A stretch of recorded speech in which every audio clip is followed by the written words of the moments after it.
často ruší hukot lietadiel. Poďme, chlapci, je na čase, aj nám treba ísť. Páli slnko augustové, páli nenáď. Zašušťali čiesi kroky, noci po lístku. Berte, chlapci, samopaly, idú fašisti. Samopalík proti tanku, veru nestačí. Prvé boje a ranení sú na ochráči. Vážení členovia Slovenského zväzu protifašistických bojovníkov, vážení občania, dámy, páni, srdečne vás vítam na dnešných spomienkových oslavách Slovenského národného povstania. Po vypočutí prejavu ministra obrany Čatloša k začiatku invázie nemeckých vojsk na Slovensko a nasledujúci deň prejavu z Banskej Bystrice na otvorený boj proti fašistom zo Žitnej i Radiše hneď nastúpilo do zbrane niekoľko mužov. Z Bánoviec sa do obce Žitná presťahoval okresný revolučný národný výbor.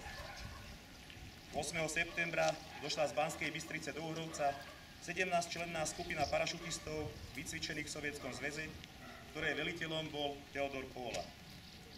Po jej príchode sa všetci partizáni z našej a Slatinskej doliny spojili do partizánskej brigády Jána Žižku. Mená na tomto pamätníku hovoria o tom, že aj naši občania stáli na strane spravodlivosti a odporu proti fašizmu a neváhali položiť svoje životy za slobodu.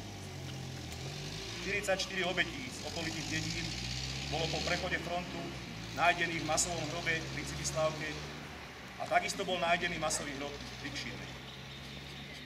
O, jak si krásna vlast moja, ty si nám Slovanom očina.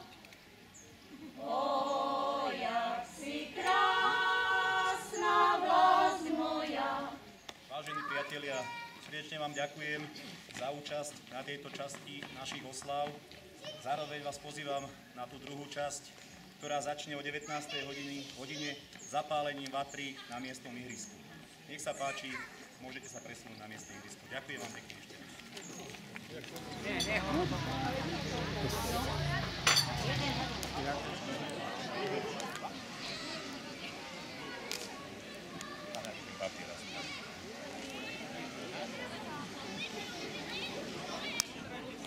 Zdraví vás pomaličky, nepoďte ďalej blízko.